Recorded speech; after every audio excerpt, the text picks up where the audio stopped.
Hello दोस्तों, आज का वीडियो होने वाला है एपिसोड 28 के सवालों का जवाब, जिसे सुनकर बहुत सारी मेरी बहनों को अपनी जीवन की कहानी या उससे जुड़े हुए कुछ किरदार याद आ गए, जिनके बारे में मैं एपिसोड में बात कर रही थी। और मोस्टली लोगों की लाइफ में ऐसा कोई ना कोई होता ही है। अगर अभी तक वो वीडियो नहीं देखा तो उसको देख लेना, ज़्यादा समझ में आएगी। फ़िलहाल इस एपिसोड में कितने क्वेश्चन इस पर आए हैं नए और कुछ इसकी प्रतिक्रिया स्वरूप, वो मैं आपको फटाफट से पढ़ के सुनाती हूँ, देन डिस्कस करेंगे उनके सॉल्यूशंस। फर्स्ट, दीदी 10 साल की बेटी को और 6 साल के बेटे को क्या क्या सिखा देना चाहिए मुझे। ऑल्सो बेटा पढ़ाई करता है बट डिक्टेशन से बहुत डरता है, क्या करूँ? स्पेलिंग कैसे याद कराऊँ, क्लास फर्स्ट में है। सेकंड, बहुत लंबा है, कोशिश करती हूँ जल्दी जल्दी बता दूँ आपको। हेलो दी, मैं आपको काफ़ी टाइम से देखती हूँ, जो आप लेडीज़ को सजेशन देते हो मुझे वो सही लगते हैं, तो मैं भी आपसे एक क्वेश्चन पूछना चाहती हूँ। मैं गवर्नमेंट जॉब में हूँ, जॉब भी अच्छी है, 80,000 पर मंथ सैलरी है, वर्कलोड भी ज़्यादा नहीं है, मैं घर और ऑफिस मैनेज भी कर पा रही हूँ। मेरी शादी के 10 साल हो गए हैं, 8 साल का बेटा है। हस्बैंड भी गवर्नमेंट जॉब में ही है बट वो दूसरी सिटी में रहते हैं। मुझे और मेरा बेटा अलग रहते हैं। मैं अभी तक हस्बैंड के साथ अराउंड 2 ईयर्स रही, फिर उनका ट्रांसफ़र हो गया तो हम तब से अलग हैं। हस्बैंड वीकली आते हैं हमारे पास। मैं अपने बेटे को जब वो अराउंड 11 मंथ्स का था तब से डे केयर में रख कर पाल रही हूँ। इन लॉज दोनों वर्किंग हैं, प्राइवेट जॉब करते हैं। जब मेरा बेटा हुआ वो लगभग 11 महीने का था तो मुझे वापस ऑफिस ज्वाइन करना था, तो मेरे इन लॉज बात नहीं करते थे। उन्हें लगता था कि या तो इसे जॉब छोड़नी पड़ेगी, अदरवाइज़ जॉब करनी है तो बच्चे को हमारे पास छोड़ना पड़ेगा। एंड आई एम श्योर कि अगर उस टाइम उनको कहती तो वो रखते भी ना। उनको ये आइडिया नहीं था कि आजकल मेट्रो सिटीज़ में डे केयर की फैसिलिटी है। उन्हें लगा जॉब छोड़नी पड़ेगी या तो हमसे रिक्वेस्ट करेगी और हम मना कर देंगे।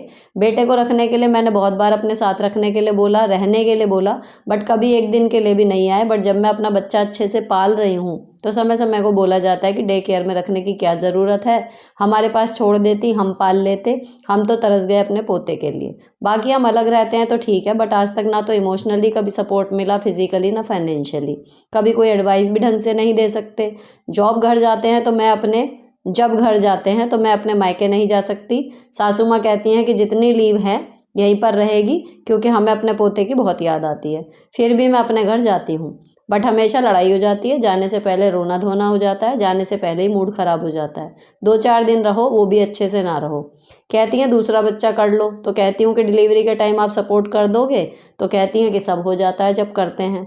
लेकिन सपोर्ट करने को कोई रेडी नहीं। जब मैं घर जाती हूँ तो घर के सब काम करती हूँ, एक गिलास पानी भी इधर से उधर उठाकर नहीं करते। मैं सब कर लेती हूँ क्योंकि 2-4 दिन को गए हैं तो मुझे लगता है क्यों ही झगड़ा किया जाए। समय समय पर पैसों की डिमांड करते हैं अपने बेटे से। स्टार्टिंग में मुझे भी बहुत बोलते थे बट मैंने 1-2 बार देकर फिर नहीं दिए, तो अब अपने बेटे से लेते रहते हैं। जबकि दोनों जॉब करते हैं, मकान का किराया आता है, ज़मीन भी है, ननद के घर भी हम ही आना जाना करते हैं, कोतली वगैरह।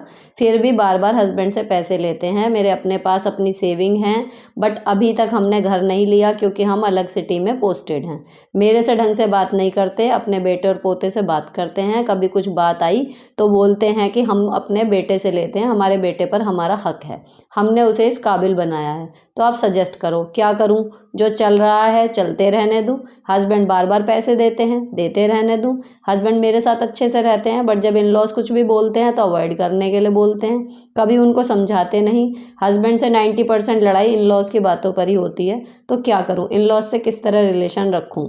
मैं हमेशा उनके साथ अच्छे से रहती हूँ, बाकी 10 ईयर्स की मैरिज में कभी भी आज तक उल्टा जवाब नहीं दिया। बट अब लगता है ऐसा एक तरफा रिलेशन का फ़ायदा क्या है। मैंने भी अच्छी बहू बनने की खूब कोशिश की बट बन नहीं पाई। मेरी ननद के साथ ठीक बनती है बट कई बार ननद को भी सास भड़का देती है, ये हमारा नहीं करती ये वो, फिर उनका बिहेवियर चेंज हो जाता है।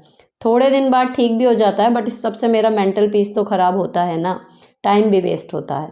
अब हाल ये है कि मैं नई डिमांड आई है 1 लाख की, उन्हें न्यू फर्नीचर लेने हैं जबकि घर में इनफ फर्नीचर है। तो हस्बैंड से आर्गूमेंट हुई तो मैंने सोचा आपको कमेंट करूं। इससे अलग टाइम पर मेरे पेरेंट्स को भी इंसल्ट किया गया, उस टाइम पर भी मेरे हस्बैंड ने कभी स्टैंड नहीं लिया। ससुर जी ने बार बार मेरे पेरेंट्स को इंसल्ट किया। अब मैं अपने घर वालों की डिस्टेंस मेंटेन करवा दी है, शादी वगैरह या फंक्शन में ही दोनों पक्ष के लोग मिलते हैं और वो भी लिमिटेड बात होती है। मैं अपने ससुराल और मायके दोनों जाती हूँ, बट मेरे हस्बैंड मेरे घर साल भर में 1 दिन ही जाते हैं, वो भी बड़ी मुश्किल से, क्योंकि मैं कहती हूँ जाने के लिए। हस्बैंड मेरे साथ अच्छे से रहने की कोशिश करते हैं, बट मेरा मन कभी कभी इस बात को लेकर परेशान हो जाता है कि सास ससुर ने जब भी मुझे या मेरे घर वालों को इंसल्ट किया तो इस बात पर कभी भी स्टैंड नहीं लिया। कभी कभी ये सोच के मन दुखी हो जाता है। एक्सट्रीम बड़ा कमेंट था, लेकिन एक्चुअली ये प्रॉब्लम बहुत सारे लोगों के साथ होती है, इसलिए मैंने वर्ड टू वर्ड पूरा पढ़ा। नाउ नेक्स्ट क्वेश्चन, इसमें देवरानी जेठानी वाली बात हुई थी इस एपिसोड में, तो देवरानी जेठानी वाले ज़्यादा हैं कि मैम मैं बहुत परेशान हूँ, मेरी सास को 16 साल हो गए, सारे काम मुझसे करवाती हैं। हस्बैंड भी माँ की बात मानते हैं, पर ज़माने के सामने, लोगों के सामने सुनाती रहती हैं, उनके सामने भी, कि कोई नहीं पूछता वगैरह। अब जो भी देती हैं देवर और देवरानी को बराबर देती रहती हैं, लेकिन काम के नाम पे देवरानी ऊपर आराम से सोती है, तो इनको घुटन होती है। तो ये जानना चाह रही हैं कि मतलब अब इसके साथ जो है, मतलब मैं कैसे डील करूं कि मेरे साथ गलत हो रहा है, देने के लिए बराबर और काम करवाने के लिए मैं सारा करूं। एक मेरे लिए सजेशन आया है, my suggestion to you dear, why don't you start your paid session और counselling, there are lot of people on web who earn money by this idea. तो यहाँ मैं रिक्वेस्ट करूँगी आप लोगों से कि जो इस वीडियो को देख रहे हैं, जो मेरी बात सुन रहे हैं या किसी और वीडियो के थ्रू मुझे जानते हैं, प्लीज़ कमेंट करिएगा कि अगर ऐसा होता है तो कितने लोग इंटरेस्टेड हैं, ताकि मुझे एक प्रैक्टिकल आइडिया मिल सके। नेक्स्ट है दी, मेरी आर्थिक स्थिति अच्छी नहीं है, मेरा शॉप है, मैं ब्यूटी पार्लर करना चाहती हूँ, बट शॉप है तो उसको बंद भी नहीं कर सकती, क्या करूँ? शॉप से खर्च नहीं चल पा रहा, परेशान हो गई हूँ, 2 बच्चों की पढ़ाई है, कुछ मैनेज नहीं हो पा रहा। इसका मैं यही बता देती हूँ, अगर शॉप में इतना स्पेस है तो अपनी ही शॉप में डिवाइड करके वहीं पर एक पार्लर का सेटअप लगा लीजिए, शॉप के लिए एक हेल्पर रख लीजिए। जब पार्लर में कोई कस्टमर होगा तो आप बिज़ी होंगी, आप यहाँ शॉप पे नहीं आ पाएंगी, तो उसी जगह पे आप दोनों काम कर लीजिए, क्योंकि एक दूसरे से आपका जो भी अर्निंग हो रही है ना, वो वहीं के वहीं होती रहेगी और आप दोनों काम एक साथ देख पाओगे। मैं देवरानी हूँ, शादी को 11 साल हो गए हैं, मेरी 2 जेठानी हैं, दोनों बाहर सबके साथ बहुत अच्छी हैं, बस मुझे ही पहले दिन से परेशान करके रखा है, सास ससुर नहीं हैं। अगला, हेलो दी, मेरी शादी को 1 ईयर हो गया है, मैं हाउसवाइफ हूँ, मेरे पति की मेरे मायके से बिल्कुल नहीं बनती। एक बार मेरे भाई से उनकी बहस 6 महीने की शादी में ही हो गई थी। मेरे हस्बैंड को लगता है कि मेरे घर वाले उनकी रिस्पेक्ट नहीं करते। इसी चक्कर में अब बात इतनी बिगड़ गई कि मेरे हस्बैंड कहते हैं तेरा भाई मेरे घर में नहीं आना चाहिए, और मैं मायके और ससुराल में पिस रही हूँ। मैं एक बार भी खुशी खुशी पति के साथ मायके नहीं गई, और वो तो जाते ही नहीं, लेकिन मुझे नहीं रोकते। वैसे मेरे पति अच्छे हैं, लेकिन दोनों फैमिली में बिल्कुल नहीं बनती, मैं क्या करूँ? नेक्स्ट, मेरी ननद है ऐसी जो सबको देवी नज़र आती है, मेरे घर में भी सिर्फ उसकी ही बात सुनी जाती है, अगर हमने अपनी कुछ बात मनवानी हो तो भी उसको ही पूछना पड़ता है। फिर आया जी, मेरी जेठानी ऐसी है, मैंने ससुराल का सब कुछ छोड़ दिया, अब मेरे हस्बैंड मेरे बच्चों के साथ मैं खुश हूँ 15 साल के बाद, अब जाकर हमें छुटकारा मिला है ऐसी जेठानी से, थैंक यू दीदी। नेक्स्ट, हेलो दी, कैसे हो आप? इतने टाइम से आपकी वीडियो देख रही हूँ, तो आज हिम्मत करके अपनी लाइफ की बातें बताती हूँ। मेरी शादी को 12 साल हो गए, मेरे हस्बैंड बहुत गुस्सा करते हैं, किसी टाइम बस पता नहीं लगता कौन सी बात पे गुस्सा हो जाएं। शादी के बाद से आज तक वो गुस्सा ही करते हैं, मैं रोती हूँ, जिसकी वजह से मेंटल वीक हो गई हूँ। किसी टाइम बहुत अच्छे से बात करते हैं, किसी टाइम लगता है कोई और इंसान है। कहीं जाना हो, मार्केट सामान लेने, तो छोटी सी बात में बोलने लग जाते हैं। 10 साल का बेटा है, उसके सामने भी बोलते हैं। घर में अकेले रहती हूँ, जब वो बोले कि शॉप पे चले जाते हैं तो मैं सारा दिन रोती रहती हूँ। बेटा भी चुप रहता है, उनको अगर बोलो कि आप कैसे बात करते हो तो बोलते हैं अब मैं कुछ नहीं बोलूँगा, जो मर्जी करो, मरो या जियो। अपने गलती मानते नहीं हैं, और वो मेंटली इस वजह से मैं वीक हो गई हूँ। घर के काम भी मुश्किल हो गए हैं, उनकी बातें दिमाग में घूमती रहती हैं। मेरी रिक्वेस्ट है दीदी, प्लीज़ बताना मैं क्या करूँ। अगला प्रश्न, हेलो मैम, मेरा क्वेश्चन ये है, मैं जॉब करती हूँ 10 to 7 और मैं रोज़ पूजा पाठ नहीं कर पाती, क्योंकि इसलिए मेरी सासू माँ बहुत नियम से करती हैं, नहलाना धुलाना सब करना, तो वो पूजा करती हैं। अब मैं कभी कभी ही पूजा करती हूँ, तो मेरी सास मेरे हस्बैंड से कहती हैं कि पूजा पाठ नहीं करती, करती भी है तो इतना जल्दी करती है। तो बताओ मेरे लिए आप क्या सजेस्ट करोगी? ये सवाल पेरेंटिंग से है कि मैं राजस्थान से हूँ, मेरा बेटा 10 साल का है, वो पढ़ाई से दूर भागता है, घर पर बिल्कुल भी नहीं पढ़ता। प्लीज़ मैम, मैं बहुत परेशान हूँ, कुछ बताओ। नेक्स्ट, मैम मेरी शादी को 3 साल हो गए, मेरे पति मुझसे कोई मतलब नहीं रखते। शुरू के 1 साल सब कुछ बहुत अच्छा था, पर अब जैसे लगता है उनकी लाइफ में मेरी कोई ज़रूरत नहीं है। बस रात में ही लगता है कि उन्हें मेरी ज़रूरत है, पूरे दिन मुझसे ठीक से बात भी नहीं करते और रोती हूँ तो बोलते हैं नाटक क्यों करती हो। मैं जो उनसे चाहती हूँ मैंने उन्हें बता दिया पर वो नहीं समझ रहे, मेरे मन का नहीं होता तो मैं पागलों जैसा बिहेव करने लगती हूँ और मैं उन्हें कुछ समझा नहीं पाती हूँ। प्लीज़ क्या करूँ? अगेन एक इनफर्टिलिटी का आया है, प्लीज़ डिस्क्रिप्शन में चेक कीजिएगा, वो वीडियो देख लीजिएगा, आपको थोड़ा मेंटल सहारा मिलेगा। इसके बाद जी, मैम मेरी बेटी है 5 साल की, उसको पूरा वर्क आता है पर वो लिखना नहीं चाहती कॉपी में, please suggest something. Next, hello दी, मेरा क्वेश्चन ये है कि मेरी सास घर के काम में हाथ नहीं बटाती। मेरी शादी से पहले ही उन्होंने कह दिया था कि मुझसे काम नहीं होता। मेरी शादी को 18 साल हो गए, मैंने अपने बच्चे भी खुद ही पाले। मैं फिर भी इग्नोर करती रही कि कोई बात नहीं, लेकिन अब मेरी सास मेरी ननद के पास यूके गई हैं तो वहाँ पर काम करवाती हैं। फिर मुझे इरिटेशन हो रही है कि यहाँ पे क्यों नहीं करवाया जब उनके साथ करवा सकती हैं, तो मेरे साथ क्यों नहीं करवाया। हेलो मैम, मैं 15 दिन से अपने 1.5 ईयर बेबी के साथ अकेले घर पर हूँ। सास पति गाँव गए हैं, ननद आती है दिन में लेकिन मोस्टली टाइम अकेली रहती हूँ। अब जब मेरी सास आने वाली है तो मुझे अच्छा नहीं लग रहा। मैं चाहती हूँ हस्बैंड आए उनके बिना, अकेला सा लगता है, पर सास को सोच के टेंशन होती है।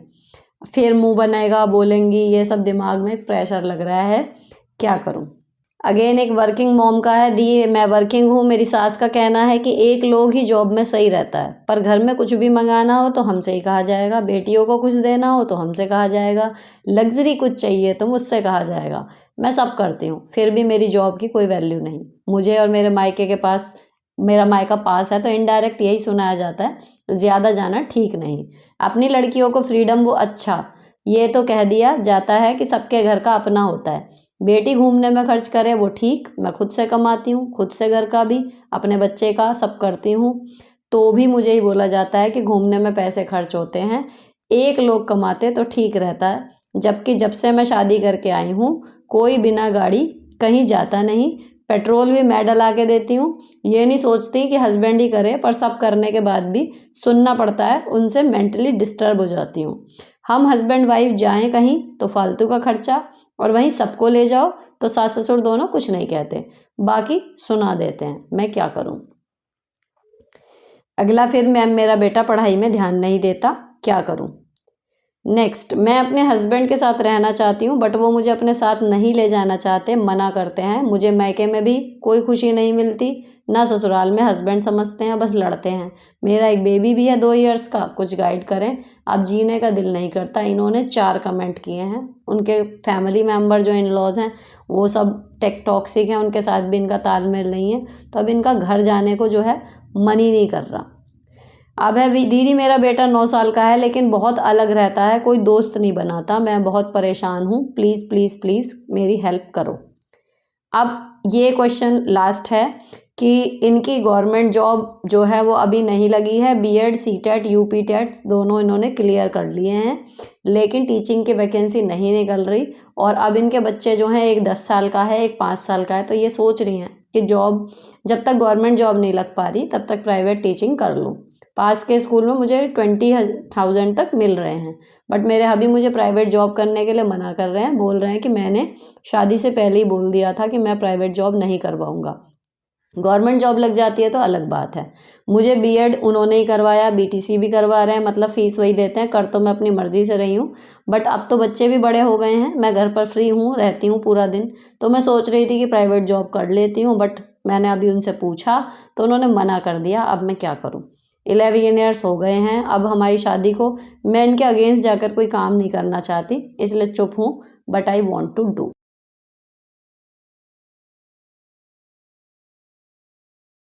अब शुरू करते हैं जवाब। तो जो पहला क्वेश्चन था जिसमें वर्किंग है, अपना बच्चा डे केयर में पाल रही थी, तो आप जितना समझदारी से कर सकती थी, एक पढ़ी लिखी नौकरी पेशा समझदार महिला जो हम मान के चलते हैं, जिस समझदारी की ज़रूरत होती है, आपने अभी तक अपनी पूरी कहानी में उसका पूरा परिचय दिया है। और अब आपकी जो मुझे प्रॉब्लम समझ में आ रही है वो ये है कि इन लॉज की तरफ से सपोर्ट ज़ीरो है, डिमांड पूरी हैं, वर्बली कह रहे हैं कि पोते के लिए मर गए, पोते के लिए तरस गए, पोता और कर लो, 2-3 बच्चे या कुछ और, लेकिन actually action speaks louder than words, तो करना कुछ नहीं है, है ना। तो आप बिल्कुल सही डिसीजन आप ले रहे हो कि भाई मुझे ही पालना है, करेगा कोई कुछ नहीं। तो जैसे चल रहा है आपके परिवार का वो तो बिल्कुल ऐसे ही चलने दो, आपका डिसीजन है, आपको करना है दूसरा बच्चा करो, नहीं करना मत करो। दूसरी प्रॉब्लम क्या है कि आपके हस्बैंड से पैसे मांगते हैं। आपके साथ इसमें अच्छा ये है कि आप दोनों अच्छा खासा कमा रहे हो, आपकी कमाई पे कोई हाथ नहीं रख रहा। बीइंग अ पेरेंट अगर आपके बेटे उनको दे रहे हैं तो ठीक है, उनका ये कहना सही है कि हम अपने बेटे से मांग रहे हैं और मतलब उसको हमने इस काबिल बनाया है। तो आपको वो जो 1 लाख मांग रहे हैं या कुछ है उससे अपनी हटा लो कि ठीक है इतना तो बनता है, ठीक है। लेकिन जो आपकी नंद से बन रही है, आप रिश्ते मैनेज करके चल रहे हो, आप बच्चा ढंग से पाल रहे हो, you are going very good in your life, just keep going. रही बात ये कि एक तरफा रिलेशन निभाने से क्या फ़ायदा। रिश्ते मेरे हस्बैंड हमेशा कहते हैं, कहा जाता है कि दोनों तरफ से निभते हैं, एक्चुअली उसमें एफर्ट्स किसी एक के ही ज़्यादा हो रहे होते हैं, तभी रिश्ता चलता है। अगर दोनों इक्वली पे आ जाएं तो शायद कोई रिश्ता बचे ही ना, है ना। तो यहाँ पर आपको जैसे आप जा रहे हो बहुत अच्छे जा रहे हो, जैसा चल रहा है रिश्ता चलने दो, ख़त्म करके कुछ नहीं मिलना। आपका इसमें कोई बहुत बड़ा मेजर नुकसान नहीं है कि आप बर्बाद हो जाओगे या एंड में आके आप पछताओगे, ठीक है। तो जैसे चल रहा है यू आर डूइंग सुपर्ब, तो बिल्कुल बढ़िया चल रहा है, चलने दो ऐसे कैसे ही। जो पैसे थोड़े बहुत दे रहे हैं देने दो, जैसे चल रहा है ठीक है। अपने मेंटल पीस को जहाँ आपने इतना प्रिजर्व किया है और थोड़ा करो, आपको पता है सामने से यही रिएक्शन आएगा तो हैबिचुअल हो जाओ कि ठीक है, एक्सपेक्ट ही मत करो दूसरा रिएक्शन कि मैं जाऊंगी यही होगा। पीयर है, आप जाते हो जाते रहो जैसे भी जाते हो, हस्बैंड नहीं जा रहे दैट्स ओके, परिपाटी ही यही है तो ठीक है। लोड मत लो, आपकी लाइफ में कुछ भी ऐसा नहीं है जो इसके लिए आपको परेशान होने की ज़रूरत हो। अब जो अगला आया था कि देवरानी ऊपर आराम से सोती रहती है, देने के लिए सास बराबर दे रही है लेकिन काम करने के लिए मैं नीचे रहती हूँ तो सारा मुझसे करवाती हैं, ठीक है। कोई किसी से कोई काम नहीं करवा सकता। औरत जो डरती है, जो अक्सर वो भी आता है कि हस्बैंड जोक जो आते हैं कि हस्बैंड पति से डर रहे हैं, वाइफ से क्या कह गया, वो क्या मतलब पत्नी उसका क्या ही कर देगी।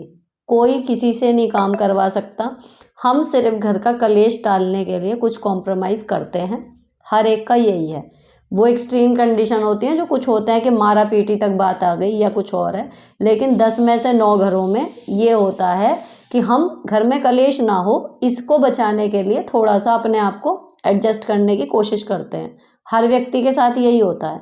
तो आप जो काम करवा रही हो, आपकी सास आपको यहाँ से पकड़ के ये नहीं करवा सकती कि नहीं देवरानी तो ऊपर सोएगी तेरी, तू ही बर्तन मांजेगी, तू ही रोटी बनाएगी, तू ही कपड़े धोएगी। नहीं, एक प्रेशर है आपके ऊपर क्योंकि आप नीचे हो, उनके सामने हो, आप कुछ बोल नहीं पा रहे तो सारे काम आप पे आ जा रहे हैं। जिस दिन आपने खड़े होके एक बार भाई एक टाइम का है, मत कहो किसी से 2 लोग हो बराबर के करने वाले, 3 टाइम का काम है, एक टाइम का दोनों मिलके कर लो। एक टाइम आप करो, दूसरे टाइम आप करोगे ही नहीं अपने आप के, भैया देर हो रही है क्या होगा, 1 दिन होगा 2 दिन होगा, इतनी देर हो गई काम नहीं कर रहा कोई। सिंपल है कि भाई मैं दोपहर का कर चुकी हूँ तो शाम का तो वो देख ही सकती है, या फिर दोपहर को वो बनाए शाम का तो आप कर ही सकते हो।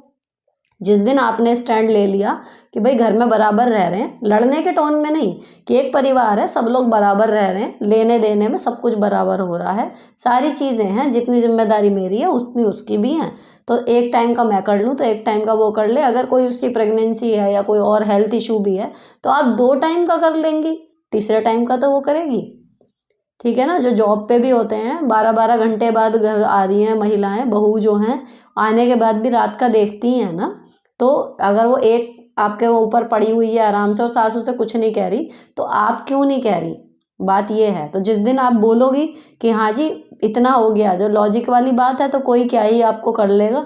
और अगर ये होता है कि नहीं तू ही करेगी, फिर आपके पास ये है कि मैं मतलब मैं और उसके ओहदे में फ़र्क क्या है, मेरे साथ क्यों हो रहा है, मैं तो नहीं कर रही, कह के तो देखो एक बार। तो आप झेल रहे हो क्योंकि आप पे बुराई ना आ जाए।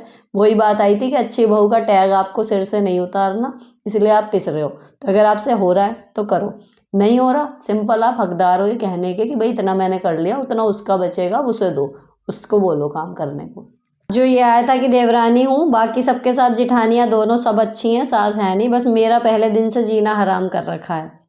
तो कहीं ना कहीं या तो आप उनसे बेटर होंगी जेलिसी वाइज ऐसा करती हैं देवरानी जेठानियाँ, या फिर आप उनके लेवल की नहीं होंगी, कहीं ना कहीं आप उनसे नीचे होंगी, उनको लगता होगा कि हम दो सेम लेवल पे हैं। जब दोनों बिल्कुल इक्वल होंगे, कहा जाता है कि हिरस होती है, लेकिन अगर एक्चुअल में दोनों लोग बिल्कुल इक्वल है ना, जितनी क्वालिटी देवरानी में है उतनी ही जेठानी में है, उनमें मुझे लगता है क्लैशेस कम होते हैं, क्योंकि कोई इनसिक्योरिटी नहीं होती। लड़ाई झगड़ा होता ही तभी है जब हमें कोई इनसिक्योरिटी होती है। तो या तो मान लो मेरी देवरानी 8वीं पढ़ी हुई और मैं समझ लो गवर्नमेंट जॉब में जा रही हूँ, या फिर मेरी देवरानी जो है वो बहुत सुंदर है और मैं बिलो एवरेज हूँ, मतलब सुंदर भी नहीं कह सकते मुझे, या फिर मेरा देवर जो है वो बहुत ज़्यादा कमा रहा है, मेरे पति बिल्कुल नहीं कमा रहे। तो ये जब डिफरेंस आ जाते हैं ना, तभी इनसिक्योरिटी आती है। लेकिन अगर मान लो मेरा पति भी 80,000 कमा रहा है, मेरा देवर भी 80,000 कमा रहा है, मैं भी अच्छी खासी हूँ दिखने में, हाइट रंग फीचर सब हैं, और मेरी देवरानी भी, जो भी आ रहा है कमेंट ये आ रहा है कि यार दोनों में ये तय करना मुश्किल है कि ज़्यादा खूबसूरत कौन है, सोच के देखो, होगी लड़ाई। तो ये इनसिक्योरिटी होती है। तो कहीं ना कहीं अगर आपको डे 1 से परेशान कर रखा है, तो इट मीन्स कि कुछ ना कुछ उनके मन में पहले ही है, या तो इन्फीरियरिटी कॉम्प्लेक्स या फिर सुपीरियरिटी कॉम्प्लेक्स। यहाँ तक बात क्लियर है। अब अगर आप उनसे बेटर हो, तो आपको बीइंग अ बिगर पर्सन उनके साथ पॉजिटिव बिहेव करते रहना है। थोड़े दिन बाद उनको लगेगा कि हम इसे ऐसे ही सोच रहे थे कि बहुत हवा में, ये तो नॉर्मल है और हमारे साथ अच्छे से रह रही है, तो उनका बिहेवियर कुछ दिन बाद बदलेगा। अगर आपको लगता है कि वो आपसे अपने आप को सुपीरियर मानती हैं, इसलिए किलसती हैं, तो फिर आपको अपने ऊपर काम करना चाहिए। इतना बेटर पर्सन, इतना बढ़िया अपने आप को बना के रखो कि आज नहीं तो कल उन्हें लग जाए कि यार हम तो इसको ऐसे ही मान रहे थे, ये तो बढ़िया है। ठीक, अगर लेकिन ये सब करना तभी है जब आपके लिए सच में मैटर करता है उनका ओपिनियन। अब वो आपको परेशान कैसे कर रही हैं वो शायद आप इसमें नहीं मुझे समझा पाए, कि घर का काम आपको ज़्यादा दे रही हैं, सिंपल आप बोल सकते हो कि क्यों।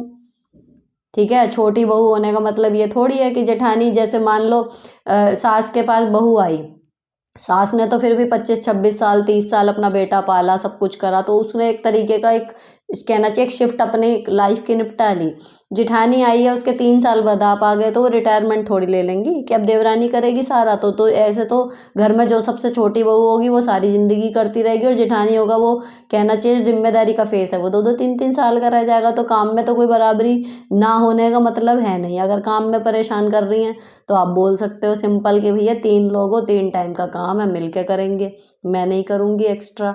लेकिन दूसरा जो है कि भाई वो आपको टोंट मारती हैं, कुछ मारती हैं। टोंट का सबसे बढ़िया वो ये है कि अगर आप एक एक टोंट का जवाब देने जाओगे तो हो जाओगे पागल। बढ़िया है कि ईयरफोन लगाओ, व्यस्त रहो, उनके बात सुनो नहीं, और गलती से सुन भी ली ना तो ऐसे निकल जाने दो, तो आप बचे रहोगे। धीरे धीरे लोग अपने आप सेट हो जाते हैं कि भैया इस पर कोई फर्क नहीं पड़ रहा। नेक्स्ट मायके वाला था जिनके भाई से 6 महीने में ही शादी में बहस हो गई थी, और अब उसके हस्बैंड ये तेरा भाई यहाँ नहीं आ सकता। सारी कहानी सुन ली, लेकिन बात यह है कि अच्छी कि वो आपको नहीं रोक रहे जाने को। ठीक है, तो ज़रूरी नहीं होता कि ससुराल और मायका इस फेस में, मतलब मैं जितने भी आपको सजेशन दे रही हूँ ना, ये मैंने प्रैक्टिकल लाइफ में देखे हैं, और मुझे इस एपिसोड्स के बाद ये ऐसा लगने लगा कि उफ मेरी लाइफ क्या ही थी, कि ऐसा कुछ कंडीशन शायद बची नहीं रही कि जो देखी ना हो पास से। इतनी सी उम्र में सब कुछ देख लिया ऐसा लग रहा है। तो अगर हम देखो ससुराल और मायका, अगर आराम से उन्होंने हमारी शादी करवाई, ठीक है, अब अगर उन लोगों के आपस में बॉन्ड बनता है, ठीक है, हम अपने कंधों पे एक वो लेके चलते हैं कि नहीं इन दोनों परिवारों को जोड़ने की जिम्मेदारी हमारी है। अरे नहीं जुड़े तो क्या आफत हो जाएगी, हम क्यों बट रहे हैं। पहले हम वहाँ रहते थे मैके में, ठीक है, तो हमारा टाइम वहाँ जा रहा था, अब हमारी इमोशनल बॉन्डिंग वहाँ पे है। हमें यहाँ झाड़ू पोछा कटका बच्चे दुनिया भर के काम, इतने सारे काम अब नए घर में अपने जो ससुराल है हमारा वहाँ पर करने हैं, सारी जिम्मेदारी हमारी है। हम चाहें भी तो कितना जाते हैं मैके, कितना टाइम होता है हमारे पास। ठीक, अब उसमें भी अगर साथ में पति जा रहा है तो तभी तक तो अच्छा लगता है जब वो पति वहाँ पे जाके वो हम तो दमाद हैं ऐसे करके बैठ गया और सब उसकी सेवा शुश्रूषा में लग रहे हैं। हमारी कितनी सेवा शुश्रूषा हो रही है ससुराल में। तो अगर वो बेटा बन के जा रहा है साथ में तो ठीक है कि चलो भाई अच्छा लग रहा है कि मेरे माता पिता को एक बेटा और मिल गया। अगर वो दमादी बन के जा रहा है और उसमें भी अब उसको नहीं जाना है कि मेरी इज्जत नहीं हो रही, तो क्यों ले जाना है उसे? वो अपने घर में खुश है, आपको अपने घर की याद आई, इतनी व्यस्त लाइफ में से आपने टाइम निकाला। अच्छी बात यही है कि वो आपको जाने को मना नहीं कर रहे, कि आपके जाने पे भी कलेश कर रहे हैं, वो नहीं हो रहा। तो आराम से आप जाओ, तसल्ली से, बिल्कुल प्राइवेट कहना चाहिए ससुराल से एकदम। अब पति भी आपके साथ नहीं है, कुछ नहीं है, आराम से वहाँ जाके ससुराल का रोना पिटना भी मत रो। आराम से जाओ, अपना पहले वाला टाइम याद करके कुछ घड़ी अपने माता पिता भाई बहनों के साथ एक्चुअली रेस्ट पीस बिता के आओ कि हाँ भैया शांति। ठीक, मिल लिए जुल लिए, पुरानी अच्छी बातें ताज़ा की याद, उसके बाद अपना घर आ जाओ। ना यहाँ के कलेश वहाँ सुनाने की ज़रूरत, जब तक कोई बहुत बड़ी बात ना हो। मान अच्छे से दिमाग में यही लो कि अब ससुराल में रह रहे हो, लाइफ यहाँ पर है, काम यहाँ पर है। तो अगर end of the answer is कि अगर दोनों परिवार दोनों पक्ष मिल के रहते हैं अपने एफर्ट से तो ठीक, लेकिन हम अपने मेंटल पीस की बैंड बजा लें इस चक्कर में कि मेरे भाई और मेरे पति की बनी रहे, मेरा पति मेरे माँ बाप का सम्मान करे, तो भैया अगर ये ऑटोमेटिकली नहीं हो रहा ना, तो आप पूरी ज़िंदगी खींचातानी में लगी रहोगे और फिर भी अफेक्ट जो मान के चल रही हो रिजल्ट एक्सपेक्टेड वो मिलेगा नहीं। उससे बेहतर ये है कि ठीक है, बंदे को नहीं जाना, वो कंफर्टेबल नहीं है, ठीक है, आपका पति पत्नी का कलेश तो बचा ना, ठीक है, नहीं बनती भाई से। आपके भाई को कह रहा है आप तुम्हारा भाई मेरे घर में नहीं दिखना चाहिए, ठीक है, मत दिखे ना, तो आपको अपने भाई से मिलना आप वहाँ मिल लो। लेकिन जब आप इतना आराम से इस चीज़ को ले लोगी ना, तो जिस दिन उनके घर वाले आपको कुछ उल्टा सीधा करेंगे, आपके साथ कोई बदतमीज़ी करेंगे, उस दिन आपके पास एक पॉइंट होगा कि मेरे घर वालों ने आपके साथ बदतमीज़ी की, आपने उनसे कट ऑफ किया, मैंने आपको फोर्स नहीं किया, आपने मुझे फोर्स नहीं किया, लेकिन अब आपके घर वाले अगर मेरा अपमान कर रहे हैं तो मैं भी फ्री हूँ ये कहने के लिए कि अपने बेटे से मतलब रखो, मुझसे कोई मतलब नहीं है। तो अल्टीमेटली घूम के अगर आप इस टाइम अपने पति की बात को वैल्यू दे देती हैं कि ठीक है नहीं जाना मत जाओ, नहीं आना मेरा भाई मत आने दो, आपका भी आगे के लिए एक ये सपोर्ट सिस्टम तैयार हो जाएगा कि कल को अगर आपका अपमान होता है तो आप भी अपना सेम स्टैंड ले सकती हो कि मेरे भाई ने आपके साथ बदतमीजी की, आपका क्या स्टैंड था, अब आपके भाई ने मेरे साथ किया, सेम स्टैंड मेरा भी होगा। तो ये फालतू का प्रेशर अपने सिर पर लो मत कि नहीं मेरे को जोड़ के ही रखना है। अब ये जो आया था कि मेरी ननंद सबको देवी नज़र आती है, कुछ बात अगर हमें भी अपनी मनवानी हो तो उनसे ही कहना पड़ता है, तो भैया पहले ये देखो ना कि क्यों मानना पड़ता, हो सकता है बंदी सच में इतनी बढ़िया हो, तो उसकी अगर रेपुटेशन ऐसी है और सही सलाह दे रही है तो क्या दिक्कत है, देने दो। अब जो हस्बैंड एक्सट्रीम गुस्सा हो रहे थे कि हर बात पे जो है वो कभी भी गुस्सा होने लग जाते हैं, देखो उनका गुस्सा होने तक ठीक है, मैंने एक बार पहले भी जवाब दिया था कि अगर हर बात पे गुस्सा हो जाते हैं, खाना छोड़ देते हैं, तो एक बार छोड़ ही लेने दो। आपके हस्बैंड गुस्से में क्या कह रहे हैं, अब मैं कुछ कहूँगा ही नहीं, जियो मरो जो करो, उनकी वो बात फाइनल कर दो कि ठीक है अब आप कुछ कहोगे नहीं, आपको क्या है। उसके बाद अगर कुछ हर छोटी छोटी बात पे अगर आपको उनकी ज़रूरत पड़ती है, थोड़ा सा मजबूत आपको होना पड़ेगा, लेकिन एक बार जब वो ये कहें ना कि ठीक है जाओ जो भी करना है करो, मैं तो कुछ कहूँगा ही नहीं, तो मत जाओ उनके पास ये कहना कि नहीं जी कोई बात नहीं ये वो। अरे हर टाइम का गुस्सा है, कब तक झेलोगे, एक बार का नहीं कहेगा ना बस, अब नहीं कहेगा, बात खत्म। तो उनसे कह दो कि ठीक है जी याद रखना, अब आपने कह दिया आप कुछ नहीं कहोगे, मैं जो चाहे करूँ, बात खत्म। ठीक, और अब आप, मैं मान रही हूँ ये बातें सिर्फ कहने की होती हैं, वो जो कह रहे हैं ना मैं अब कुछ नहीं कहूँगा, जैसे ही आप कहोगे कि ठीक है अब कहना ही मत, अब बोल दिया ना अपनी बात पे रहना, तो तुरंत भी भर के वापस आएंगे कि अच्छा ये वो, उनके बस की नहीं चुप रहना जो हर मिनट में इतना गुस्सा कर रहा है। तब आपको क्या करना है, जब आपको पता है कि हर टाइम बोलना ही है उस बंदे को और गंद बोलना है, ठीक, तो उसका आपके दिमाग पे कितना असर हो रहा है उसको थोड़ा कम करो। बेस्ट प्रैक्टिस है मेडिटेट करना शुरू करो, ध्यान लगाओ और ये सोचो कि उस आदमी के बाहर भी दुनिया है। आप घर में रहते हो, वो आते हैं बाहर से, आपको उल्टा सीधा बोलते हैं, चले जाते हैं, आप फिर घर में ही रहती हो, आपके वो चार दीवारी और जो आपके पति ने उल्टी सीधी बातें आपको बोली हैं, आप उनके मकड़ जाल में घूम घूम के वो आपके दिमाग में टकरा रही हैं। अगर आप इस चीज़ से नहीं निकली, आप डिप्रेशन में भी जा सकती हो। ठीक, तो आपको इससे निकलना है बाहर, बाहर लिटरली चौखट से बाहर भी निकलना है, मार्केट जाना है, फ्रेंड्स के घर जाना है, मैके जाना है, रिश्तेदारी में घूमना है, अपनी ससुराल की रिश्तेदारी में जाना है, निकलो बाहर, घर में क्रिएटिव काम करो। और जब वो कुछ बोल के जाएं तो अगर हमारे ऊपर कोई गंदी चीज़ आके पड़ गई है तो हम सबसे पहले क्या करते हैं, उसको अपना हटाते हैं ना। सेम प्रोसीजर आपको अपने पति की बातों के साथ भी मेंटली करना है कि वो बक के चले गए आपको उल्टा सीधा। अब आपको यह है कि भाई गए, इसके बाद के जो घंटे हैं वो ख़राब नहीं करने। अपने दिमाग से उस चीज़ को निकालो, फेंको कि भाई इसका तो काम है ऐसे कहने का। ठीक है, पति हैं वो एक इज्जत अलग है, लेकिन आपकी बिल्कुल कहना चाहिए लिटरली ज़िंदगी हराम कर रखी है बोल बोल के, आप शब्द दे दे के। तो आप उन अपशब्दों को लेके आप बैठोगे, आप कहाँ बच पाओगे।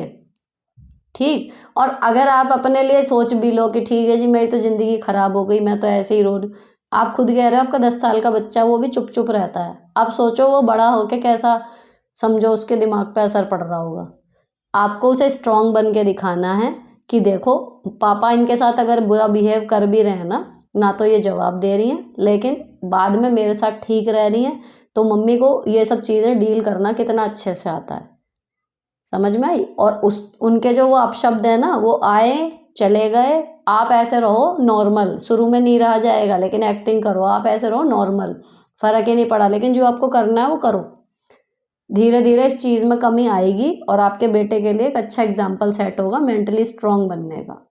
तो जॉब के चक्कर में कर नहीं पा रही थी पूजा पाठ, तो देखो आपकी सास कहती हैं आपके हस्बैंड से कि वो पूजा नहीं करती भी है तो थोड़ी सी करती है। उसके बाद आपके हस्बैंड का रिएक्शन क्या होता है, क्या वो आपसे आके कहते हैं कि भाई तू पूजा क्यों नहीं करती, क्योंकि उन्हें तो पता है ना कि आप जॉब पे जा रहे हो, टाइम ही कितना है। और अगर यही है कि पूजा पाठ बहुत ज़्यादा ज़रूरी है, नियम से ही करना ज़रूरी है, घर में कलेश हो जाएगा और आप उसे अवॉइड करना चाह रही हो, मत बनाओ खाना, पहले नहा के आराम से नला धुला के भगवान जी को पूजा ही करो पहले, फिर कहेंगी कि ये खाना नहीं बन रहा, तो जी पूजा तो कर रही हूँ। तो बात वो आती है कि अगर आदमी सामने के सामने देख रहा है कि प्रैक्टिकली पॉसिबल चीज़ नहीं है और फिर भी उसको पेंच लगाने हैं, तो पेंच अच्छे से कस दो। फिर कहना ये चाह रही हूँ मैं कि अगर उन्हें जो है वो पूजा नहीं करती, आप पूजा ही करो, 1 घंटे लग के पूजा करो, बाद के कुछ काम हो ना हो। तो ये करके देखो 2-1 दिन, और यह सीधी बात ये है, नहीं तो आसान, जिसमें आपको पंगे नहीं लेने पड़ेंगे। आपकी सास आपके पति से कह रही हैं, आपके पति तो आपसे कुछ नहीं कह रहे होंगे ना कि तू कर मत कर, तो उन्होंने कह दिया, वो कहेंगे मम्मी वो कह रही थी कि हाँ जी वो तो कहती रहती है, टाइम ही नहीं है, क्या करूँ, बात ख़त्म हो गई। लेकिन बात ख़त्म नहीं करनी कि पूरा वो करना ही है कि हाँ भैया ये इन्होंने दिमाग ख़राब करके रखा है तो मैं भी इनका दिमाग ख़राब करूँगी। तो उसका तरीका वही है कि पूजा नहीं करती, चलो जी पूजा ही करूँगी अब तो मैं। ज़रूरी काम जो आपके छूट रहे हैं वो छूटने दो, पहले पूजा ही कर लो। 1 दिन 2 दिन शेड्यूल गड़बड़ होगा, अपने आप हो जाएगा कि भाई पॉसिबल नहीं हो रहा, उतना टाइम ही नहीं है। और भगवान घंटे नहीं देखते, कितनी लंबी पूजा आप कर रहे हो, भावना देखते हैं। किसी को करना होगा वो कैब में भी मंत्र जाप कर लेगा, किसी को नहीं करनी होगी वो यहाँ घंटी बजा रहा होगा, मन में उसके चल रही होगी कि अगला प्लान किसके खिलाफ करना है। तो ये तो सभी मानते हैं, ये आप किसी से भी कहोगे कोई नहीं कहेगा नहीं ऐसा नहीं होता।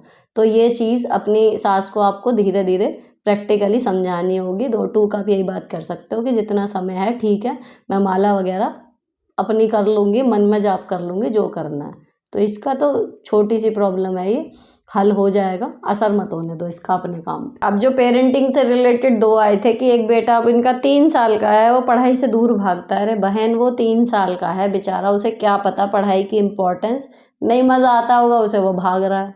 तो अब बहुत छोटा है और हर बच्चा टॉपर नहीं हो सकता, हर बच्चा 99, 98 या 90+ वाला नहीं हो सकता। और ये भी फैक्ट है कि जो 90+ नहीं ला रहा वो लाइफ में सक्सेस नहीं कर पाएगा, वो भी कुछ नहीं है। तो इतना प्रेशर मत लो, अभी वो 3 साल का है, जब भी वो 8वीं 10वीं तक पहुँचेगा ना तब सोचना कि भाई इसका अब ये दिशा निर्धारण का टाइम है, अभी उसको टाइम दो। और अगर उसका वो दूर भागता है ना तो कुछ इंटरेस्टिंग एक्टिविटी उसमें ऐड करो, वो स्कूल वाले भी खुद ही ऐड कर देते हैं, कुछ आप अपनी तरफ से भी जोड़ सकते हो। और जो डिक्टेशन का एक आया था शुरू में कि पढ़ने में तो मतलब वो है कर लेता है काम, लेकिन डिक्टेशन से बहुत दूर भागता है, स्पेलिंग कैसे उसको याद कराऊँ, स्पेलिंग के लिए आपको फोनिक साउंड उसको करानी पड़ेंगी। अगर उसको ये पता है चा मतलब CH, धा मतलब DH, य मतलब Y, पहले उसको ये क्लियर करा दो, तो वो जैसे हिंदी के तोड़ तोड़ के आदमी सोच सोच के बना लेता है ना, ऐसे करके हो जाती हैं। बड़ी स्पेलिंग है उसको तोड़ तोड़ के एक बार की, अरे देखो ये है मैग्निफिसेंट जैसी स्पेलिंग भी है तो मैग कर दो, MAG मैग, वो खुद बता देगा कि मैग क्या हुआ, MAG मैग, नी NI, है ना, फी FI। ऐसे करके आप उसको धीरे धीरे तोड़ तोड़ के याद कराओ तो वो कर लेगा। जब आप उसे करके बताओगे तोड़ के कि देखो कितनी आसान हो गई ना, ये तो ये बन गया। कारपेंटर में कार लिख दो, पेन लिख दो, टर लिख दो, तो उसको लगेगा कि हाँ ये कर सकते हैं। दूसरी चीज़ उसका डर ये निकाल दो कि कोई बात नहीं, स्पेलिंग किसी को देर में याद होती है, किसी को पहले याद होने लगती हैं। अगर अभी नहीं हो रही तो इन फ्यूचर हो जाएंगी, टेंशन मत लो। तो डिक्टेशन से उसका डर धीरे धीरे खत्म हो जाएगा। कम नंबर आने पे उसे डांटो मत, लेकिन इस पर काम करना ज़रूरी इसलिए कि आगे क्वेश्चन आंसर वगैरह हर चीज़ में स्पेलिंग पे नंबर उसके कटेंगे ही कटेंगे। तो उसको सुधारने के लिए वही है कि फोनिक साउंड और तोड़ तोड़ के स्पेलिंग पढ़ना भी और साथ में नई स्पेलिंग बनाना भी, उसको कीप ऑन प्रैक्टिसिंग करते रहो। डेली के 5 शब्द भी अगर आप उसे नए पढ़ने को या लिखने को करवा लेते हो ना, धीरे धीरे उसकी अच्छी खासी वोकेबलरी क्रिएट हो जाएगी। अब जो क्वेश्चन एक आया था कि शादी को 3 साल हो गए, शुरू के 1 साल में सब अच्छा था लेकिन अब इनके पति इनसे मतलब नहीं रखते। तो देखो हो सकता है कि शुरुआत में नए नए रिलेशन बनते हैं, एक क्रेज़ रहता है ना, तो वो चीज़ हुई होगी। लेकिन हो सकता है अब वो अपने जॉब में, अपने बिजनेस में, अपनी आर्थिक स्थिति को सुधारने में, जिम्मेदारियां और अब जो फिजिकल रिलेशन है उनके लिए वो नई चीज़ नहीं रहा, तो मेनली हो सकता है अब उनका ध्यान उधर भटक गया होगा। हर आदमी ऐसा नहीं होता कि बाहर जाके बाहर का काम परफेक्टली कर ले लेकिन घर में आके तुरंत अपना चेंज कर ले कि हाँ भाई ये मेरा फैमिली टाइम है। ऐसे आदमी विरले होते हैं और अगर जिनके पास हैं वो लकी हैं। ठीक, लेकिन अब आपको करना क्या है? अगर 1 साल सब कुछ ठीक था, अब आप कह रहे हो कि रात को लगता है कि हाँ बस चाहिए, मैं नहीं बाकी नहीं चाहिए, तो इट मीन्स कि वो आपसे जुड़े हुए तो हैं, केवल वो अपने जो वर्कलोड है, जो उनका डे का शेड्यूल है, जो मुझे समझ में आ रहा है, वो उसकी वजह से डिस्टर्ब हैं। और अब उनको कहीं ना कहीं उसमें स्टेबिलिटी लाने के लिए अब उनको ये लग रहा है कि मेरी लाइफ में प्यार, साथी, सेक्स, ये सब चीज़ें मैंने अचीव कर ली हैं, नाउ नेक्स्ट। तो अब वो अपनी फाइनेंशियल उस पर काम कर रहे होंगे, शायद इसलिए ये चीज़ हो गई। ठीक है, अब जो आप कह रहे हो कि अब आपके हिसाब से चीज़ें नहीं होती तो आप पागलों की तरह बिहेव करने लगते हो, तो इस चीज़ को आपको थोड़ा कंट्रोल करना है, थोड़ा सब्र करना होगा।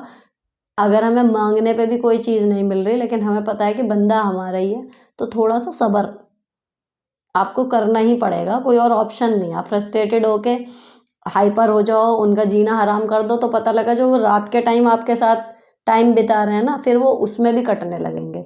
ठीक है, तो थोड़ा पेशेंस रखो और आप क्या चाह रहे हो उसमें, मतलब अगर वो सेक्सुअल है तो वो तो आपके हस्बैंड से ही पूर्ति होगी, लेकिन अगर ये है कि कहीं घुमाना, कोई शॉपिंग करानी, कुछ सरप्राइज प्लान करना, अगर आप इन चीज़ों को कह रहे हो कि जो मैं चाहती हूँ वो नहीं कर रहे, तो देखो इन चीज़ों के लिए किसी पे डिपेंड मत रहो। आपको मान लो कोई अच्छा सा परफ्यूम खरीदना है, मतलब ये चाहिए आपको परफ्यूम कोई गिफ्ट करे, क्यों गिफ्ट करे, खुद ले लो अपने लिए। कोई मुझे अच्छी सी ड्रेस गिफ्ट करे, खुद खरीद लो ड्रेस अपने लिए, मतलब तो ड्रेस पहनने से है।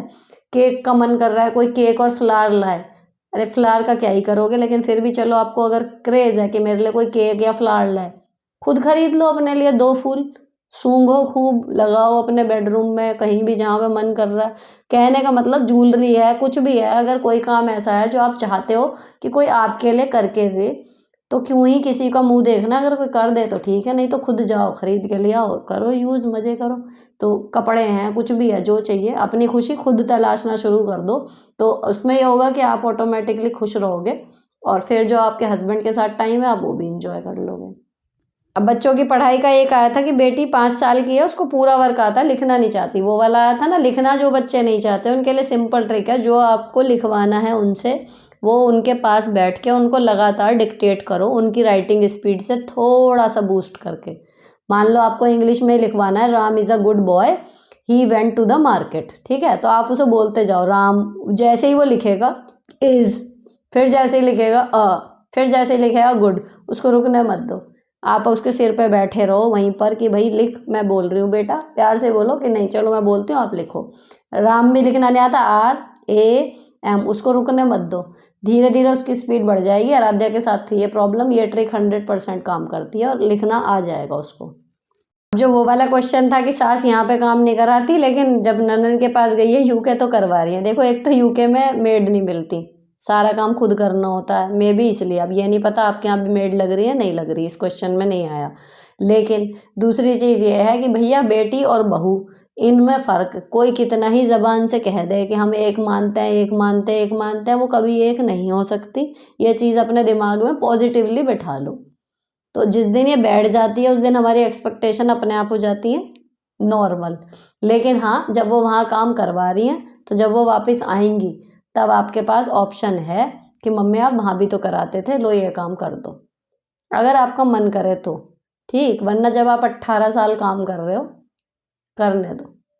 नहीं करवा रही, ठीक है, उनके कर्म उनके साथ। लेकिन अब आप कभी भारी बीमारी है, कोई इमरजेंसी है, तो वो ये कह के मना नहीं कर सकती कि मैं काम नहीं करूँगी, कि मम्मी आप वहाँ भी तो करवा ही रहते हैं, परेशानी है तब तो कर लो। नॉर्मल में तो वो नहीं करने की, अगर 18 साल नहीं करा तो उनके दिमाग में वही है कि भाई मैं यहाँ नहीं करूँगी, बहू करेगी। माँ बेटी क्या मेहमान बन के गई हैं, हेल्पर की तरह करवा दिया कि चलो कर रही हैं, तो वो रेगुलर में तो मुझे नहीं लगता आने के बाद करेंगी, आप चाहे कुछ भी कहना। लेकिन हाँ, अब अगर अड़ी बेड़ी पड़ी तो आपके पास एक ऑप्शन है कहने का कि हाँ काम तो आता है और आप कर सकती हो। अब जिनकी सास और पति गए थे गाँव, अब वो चाह रही है पति आ जाए सास ना आए, डर लग रहा है। तो देखो अपने आप को हिम्मत दो, डरने की कोई बात नहीं है। जब आप पहले कर सकती थी तो अब भी कर सकती हैं। अपने आप को मोटिवेटेड करते रहो कि नहीं, आई कैन डू इट, कुछ नहीं होगा, पहले भी तो झेला है। तो ये करते रहो अपने आप को, इतना घबराने की ज़रूरत नहीं है। और वास्तव में जब आप डील करोगी ना तो आपको लगेगा हम ही डर रहे थे। तो जितने दिन हैं उतने दिन तो अपना एंजॉय करो, सुकून से रहो। आने वाले टाइम के जो चैलेंजेस हैं उनको सोच के अभी क्यों परेशान हो रहे हो, जब आएंगी तब आएंगी। अब जो वर्किंग थी, जिनके लिए कहा जाता था कि एक ही जॉब में रहे तो ठीक है, बंदा एक ही हो, लेकिन खर्चे सारे इनसे करवाते हैं ना। फिर सुनाया जाता है कि भाई मैं क्या पास में, ज़्यादा जाना ठीक नहीं है, एक आदमी जॉब में हो ठीक है। आप प्रिसाइजली सोचो, सब कुछ जा रहा है, आप जॉब कर रहे हो, चाहे वो कह रहे हैं नहीं कह रहे, आप कमा रहे हो, अपना भी सब कुछ कर रहे हो, साथ में उनको भी लग्जरी प्रोवाइड करा रहे हो, तो आप तो बिल्कुल बढ़िया जा रहे हो सब कुछ। प्रॉब्लम क्या समझ में आ रही है कि करवा भी रहे हैं आपसे लेकिन आपको सुना भी रहे हैं। मत सुनो, सिंपल, उस बातों का अपने ऊपर असर मत होने दो। देखो, ये बात पहले भी आई थी कि कोई ताने मारता है ना। तो मैंने क्या उसका जवाब दिया था कि अगर हम कहीं जा रहे हैं, उसमें यह था कि वहाँ पर वो मिलेंगी और ताने मारती हैं, तो मेरा मन नहीं कर रहा, मैं कैसे डील करूँ, कैसे जाऊँ। तो मैंने सीधे कहा था कि जब हम किसी पार्टी में जाते हैं, हमें पता होता है कि वहाँ पर केक होगा, सजावट होगी, ये होगा वो होगा, साथ में वो होगी और वो यही बोलेगी, आप उसको लेके चल रहे हो मेंटली। अब आपको पता है कि आप मैके जाने की बात करोगे तो ये आएगी। आप जॉब करने जाओगे, घर में एक ही जॉब ठीक रहती है, उन्होंने कह दिया, क्या फ़र्क पड़ रहा उनके कहने से। हूँ और हाँ कह दो, बिल्कुल सही, ये कर दो, तो और तब जाके उन्हें वो होगा कि भैया बिल्कुल सही कह गई, जा फिर भी रही है जॉब पे। अरे आप अब इनकी इन बातों के चक्कर में जॉब थोड़ी छोड़ोगे, और जब जॉब नहीं छोड़ोगे, मैके जाना छोड़ोगे नहीं, तो इनकी बातें जब आपको पता है कि आप ये मान के चलो कि भैया मैके जा रही हूँ, वहाँ जाने के लिए मुझे फल मिठाई लेनी है, साथ में यहाँ से ये भी आएगा, ज़्यादा नहीं मिलना है ये वो, तो वो आपका एक पार्ट ऑफ द प्रोसेस हो जाएगा। आपको उस पर इरिटेशन नहीं होगी जब आप पहले ही करोगे कि हाँ अब मैं जाने की तैयारी कर रही हूँ, इधर से आ रहा होगा वो डायलॉग कि अरे ज़्यादा मिलना ठीक नहीं है। तो एक होता है ना, सडनली जो चीज़ आती है उससे इफेक्ट होता है, आपको पता नहीं होता उसे डील कैसे करना है। लेकिन एक आदमी या कुछ आदमी इंसान वही बात बार बार बार बार कह रहे हैं, उनका सेम है, तो हैबिट हो जाती है कि हाँ ठीक है बोलेंगे ही है, तो करो वही जो तुम्हें करना है। अगेन पेरेंटिंग, मेरा बेटा 9 साल का है और वो अलग अलग रहता है, दोस्त नहीं बनाता। तो जो दोस्त नहीं बनाता बच्चा, उसके साथ में देखो, एक तो स्कूल का बहुत बड़ा रोल प्ले होता है। अक्सर कुछ बच्चे जब तक घर में रहते हैं वो नहीं बनाते, लेकिन 9 साल का हो गया वो दोस्त नहीं बनाता। थोड़ा सा आप उसको जानने की कोशिश करो कि उसकी दिक्कत है क्या। आप माँ हो, बात करके देखो। ऐसा तो नहीं कि आपने उसको इतना पैम्पर्ड कर दिया है कि वो ज़रा सा भी किसी के मतलब बातों को सुनने समझने की वो उसके अंदर कैलिबर ही नहीं है, उसको लगता है जो मैंने कह दिया वो ठीक। या फिर ऐसा तो नहीं कि आपने उसे इतना डांट डपट रखा है कि उसको किसी के साथ भी कंफर्टेबल फील नहीं होता, उसको लगता है वहाँ से भी डांट पड़ेगी। दो ही सिचुएशन होती हैं। जब बच्चा एक इक्वल सा अपने आप को महसूस करता है, थोड़ी सुन भी लेगा, थोड़ी अपनी सुना भी देगा, देन उसके दोस्त बन जाते हैं। ठीक। तो जो बच्चे दोस्त नहीं बना पाते हैं ना, मुझे उनका वही समझ में आता है, या तो वो अपने आप को उन सबसे ऊंचा समझ रहा होता है बच्चा, या वो उन सबसे अपने आप को नीचा समझ रहा होता है।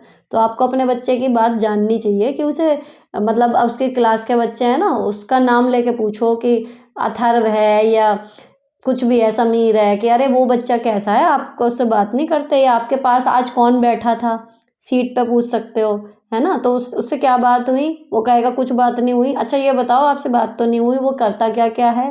तब आपको धीरे धीरे अपने बच्चे के मन की बात पता लगेगी कि उसकी प्रॉब्लम है क्या दोस्त बनाने में, जब आप उसे क्योर कर पाओगे। कुछ उसके फ्रेंड्स को अपने घर बुला लो, अगर बुला सकते हो। थोड़ा सा एक जब घाल मतलब वो होगा ना, एक उसको लगेगा कि ये भी मिलने जुलने लायक लोग हैं, तब वो धीरे धीरे दोस्ती बनाना शुरू कर देगा। अब आज का लास्ट, कि जो उनके हस्बैंड ने पहले ही बोल दिया था कि मैं प्राइवेट जॉब नहीं कराऊंगा। अब गवर्नमेंट निकल नहीं रही, प्राइवेट जो है वो करने नहीं दे रहे, 20,000 तक मिल रहे हैं। तो देखो, आपको जब आपका सब कुछ बढ़िया चल रहा है अपने हस्बैंड के साथ, आपको उन्हें कन्विंस करते ही रहना पड़ेगा कि कई बार गवर्नमेंट जॉब नहीं मिलती, हमारी लाख कोशिशों के बाद भी। कई बार हमारी एज निकल जाती है, या हमारी भर्ती जिस वाले लॉट में हुई है वो केस में उलझ जाती है। ये बीटीसी वालों में तो बहुत ज़्यादा होता है ना। तो आपको उन्हें कन्विंस करते रहना पड़ेगा कि कहीं ऐसा ना हो कि मैं इधर की भी ना रहूं और उधर की भी। ठीक। और इतने साल में आप उनको ये यकीन दिला चुके होंगे कि मैं कर लूँगा। अब ये देखो, प्राइवेट जॉब में भाई 20,000 इतने कम नहीं होते कि उनको शर्म आए। ठीक। और इसके साथ भी अगर ये है कि एक रेप्यूटेड स्कूल होगा जो 20,000 सैलरी दे रहा है टीचर को, तो ठीक ठाक स्कूल होगा, आप स्टैंडर्ड मेंटेन करके रख पाओगे। तो आपको उन्हें प्यार से समझाना होगा। मुझे पूरा विश्वास है कि वो मान जाएंगे, एक उसी बात पे कि मैंने पहले ही कहा था प्राइवेट नहीं करने दूंगा। तो एक बार आराम से लॉजिकली पूछो कि प्राइवेट में दिक्कत क्या है। हो सकता है फिर मेरी जॉब की जो है वो एज ही निकल जाए कि मैं गवर्नमेंट के चक्कर में बैठी रहूं। जो एग्ज़ाम आपको क्लियर करने थे आपने सब क्लियर कर लिए, वहाँ पर आपका तैयार है, सिर्फ इंतज़ार करना है। इसी तरीके से समझाओ कि इस इंतज़ार के टाइम में मैं यार थोड़ा सा अपना प्राइवेट में करके देखना चाह रही हूँ, घर पे बोर हो जाती हूँ। आराम से समझाते रहो जब तक मान ना जाए, समझाते ही रहो। बहुत इरिटेट मत करो, लेकिन बीच में 1-2 बार कि मैं अपसेट हूँ, मन नहीं लगता, आपकी बात सुन के मैं रह गई लेकिन मुझे अच्छा नहीं लग रहा, इस तरीके से बात करो। तो वो आपसे जब प्यार करते हैं तो धीरे धीरे कन्विंस हो जाएंगे। एंड कि या फिर आप ये भी कह सकते हो कि मतलब मुझे 6 महीने के लिए करने दो, मैं करके देखना चाह रही हूँ। इस तरीके से आप कैसे भी, जैसे आपके हस्बैंड आपको समझते हों, उस हिसाब से बात करो। आई एम श्योर कि वो मान जाएंगे। तो ये थे एपिसोड 28 के सारे सवालों के जवाब। आई होप आपको पसंद आए होंगे। अगर आपको घर और जॉब के बीच में मेंटेन करने में कुछ भी मोटिवेशन या थोड़ी सी भी आपको चाहिए कि एक आइडिया सा मिले काम करने के लिए कि कैसे आप सब कुछ आराम से मैनेज कर पाओगे, तो मेरे ब्लॉग चैनल पे जुड़ जाना। और अगर आपको किफ़ायती और बढ़िया क्वालिटी की शॉपिंग के शौक़ है तो मेरे शॉपिंग चैनल है जस्टिफाइड ब्लेसिंग्स विद सुनीता, वहाँ पर आ जाना। वेट करूँगी हर जगह। बाकी इस चैनल पर कीप ऑन कमेंटिंग, ताकि मैं आपके साथ ऐसे ही आपके सवालों के जवाब लेकर आती रहूँ। मिलती हूँ आपसे एपिसोड 29 के जवाबों के साथ नेक्स्ट वीडियो में। Till then bye bye, stay beautiful always.